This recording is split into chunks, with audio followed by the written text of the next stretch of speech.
All right, everyone. So this is a brief introduction to both the System Performance Measures report in general and some of the highlights of Saratoga North Country COC data. So let's just get started talking about what this presentation will and won't do. So this presentation is going to be a pretty broad overview of the report itself as well as some of the local data. It's a large report, so we'll only be highlighting some of the data at this time. At the end, we'll talk briefly about next steps, but the report is, again, fairly large, with each measure actually having multiple sort of sub-measures. So at this time, we're not going to be providing any in-depth analysis of the report or the measures. So the report is really 7 interconnected measures, and it includes HMIS data and a little bit of PIT data. It's important to note that the report includes all programs regardless of funding source, and it can see the whole homeless system. And it's really meant to gauge the community's progress towards addressing, reducing, and ending homelessness. It was first required in fiscal year 15, and now that 15 and 16 have been submitted, we can actually start to measure progress from year to year, although we're sort of at the initial stages of that. It's important to the HUD grant competition. It was actually 49 out of 200 points in the fiscal year 17 app. Although it's important to note that the data itself is expected to be a small portion of that 49 points, and that HUD is primarily concerned with what strategies the COC has in place and is putting in place to impact these measures. So the report, again, is not meant to compare one COC to another. It's really just a tool for the community. There are limitations and there are strengths, and one of the most significant limitations is that the information in the report is only going to be as good as the data quality in HMIS. Additionally, HMIS data coverage obviously impacts the report. So if you don't have 100% of emergency shelter beds or permanent supportive housing beds, the information might be good, but it's just going to be a sliver of the system because some of the beds are missing. The strengths of the report are that it's system versus project based. So folks are probably pretty familiar with project level evaluation and performance measures. So what you see in this report is a shift to looking at how well all the projects are working together to address, reduce, and end homelessness. Hopefully, also this report will inspire questions from the community and inform planning.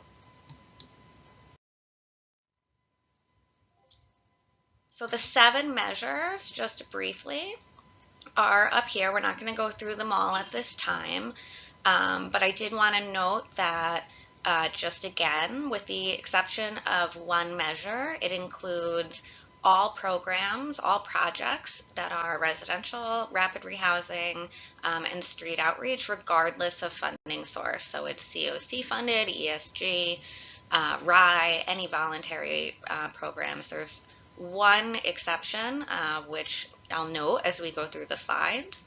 And also, I just want to point out that Measure 6 is not applicable to this COC, so it doesn't appear in the report or in this presentation.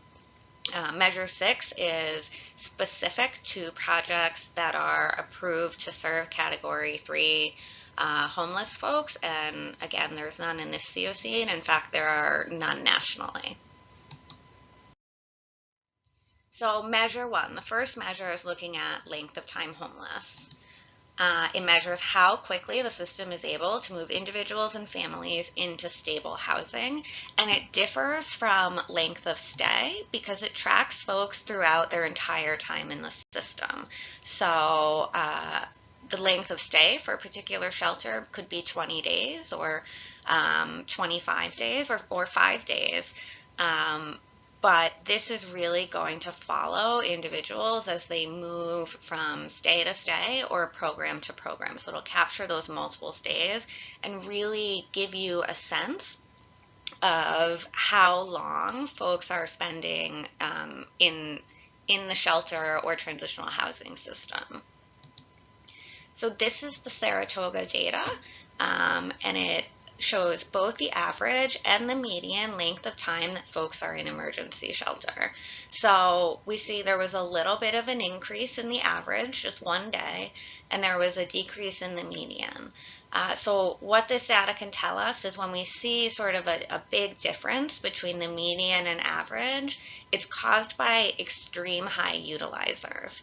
So this could either be a data quality issue where there are some folks who are no longer receiving services, but they haven't been discharged in the system, so they're accumulating days that are pulling the average up, or it could actually represent that there is a true unmet need. So measure 2 is looking at returns to homelessness or recidivism. And so that's looking at how successful the system is at stably housing clients long term. How permanent is that discharge to permanent destinations? And the report actually tracks folks for 2 years to see if they return, but does allow for a grace period for program transfers. So when we look at the overall percentage of returns to homelessness in Saratoga, there was an increase between years of about 4%. So the report actually breaks down the recidivism rate by both project type and time frame. So this is a really useful measure that can be used to identify risk factors based on if you're seeing a spike at certain time frames.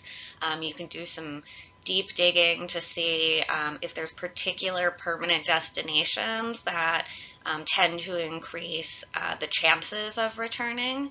It can also be used to identify gaps and best practices. So this is actually the returns by project type, and you can see that increase in the overall rate of recidivism from year to year was impacted by shifts in the rate of return within certain projects from year to year. Also, and I didn't put the breakdown by time frame, but just in terms of the Saratoga North Country data, the report looks at returns within 6 months, between 6 and 12 months, and then 13 and 24 months.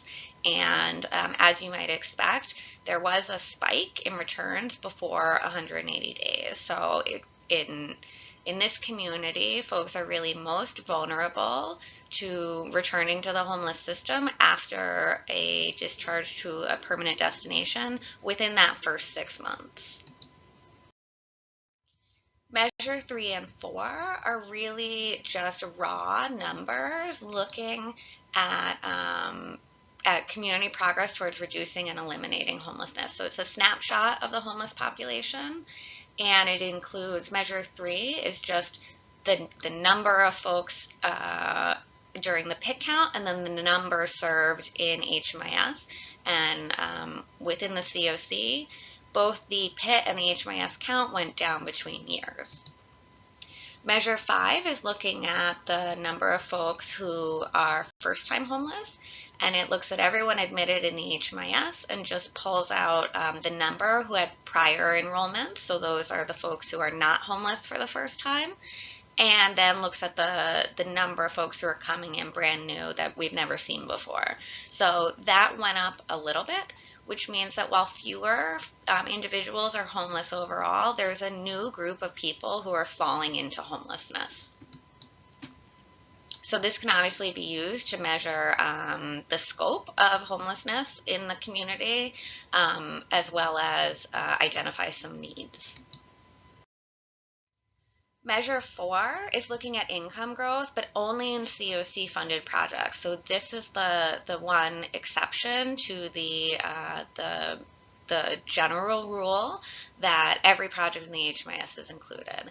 And it's just really looking at how successful the COC funded projects are at increasing income for both stayers and leavers. It breaks out income growth by employment, non-employment, and total, which you all are probably fairly familiar with from the APR. It also looks at stayers and leavers separately and can be used to identify opportunities to increase linkages to income sources.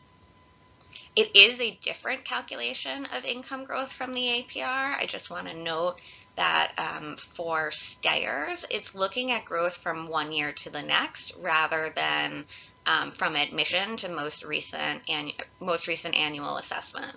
So if someone's been in program for 10 years, it's really concerned with growth between year 9 and year 10 for stayers. For leavers, it's doing the more traditional from admission to exit. So when we look at the Saratoga data, we can see that there was a decrease in the percentage of stayers in program who had income growth from year to year. And that for leavers, it tended to be more stable, although it's important to remember that for leavers, it's looking at folks from admission to exit, whereas with stayers, it's really looking at from year to year.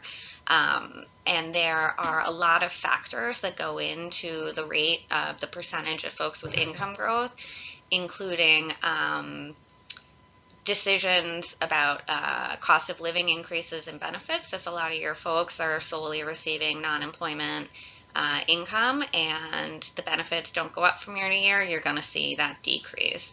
Also, the introduction of the coordinated entry system can actually impact income growth as the most vulnerable folks are entering programs. There may be barriers to income growth that are still being addressed. Measure 7 looks at positive outcomes, and it's really just looking at how well the system is doing at stably housing people. The definition of success depends on the project type, but I'm going to pull those up here. Yeah. And so for street outreach, any exit that is not back to the street, with a few exceptions, is going to be considered a positive outcome. So an individual who's exiting street outreach and is going into emergency shelter is a positive outcome. Shelter, transitional, and rapid rehousing is looking at that standard, just exits to permanent destinations, while permanent supportive housing is looking at housing stability. So retention in program or an exit to a permanent destination. Some destinations are excluded. So if there is a individual who dies while he's in program, or an individual who enters a nursing home, that's a neutral destination. It's not going to have any impact on the overall positive outcomes for the system. So when we look at Saratoga data, there was actually a decrease in positive outcomes from shelter, transitional, or rapid rehousing. And these outcomes actually fell because there were decreases in positive outcomes in transitional housing and rapid rehousing, while the percentage of folks with leaving to positive destinations from emergency shelter was stable between years. For permanent supportive housing, there was actually a little bit of an uptick from year to year, going from 90% of folks who either stayed in program or exited to a permanent destination up to 93%. So that was obviously a pretty broad overview of the report, its measures, and some of the Saratoga North Country data. What's coming up next is the fiscal year 17 report is going to be submitted to HUD in 2018, and data cleanup has already started. So the HMIS team has been working to identify data quality and data completeness issues that may impact the measures, and they'll be reaching out over the next few months. The committees should start to consider ways that this report may benefit some of the tasks that they're working on, whether it's for planning or evaluation. And we're really hopeful that folks will reach out with questions and ideas, because that will help inform future trainings and workshops. So in the interim, CARES is always available for questions, and thank you for taking the time to watch this brief overview.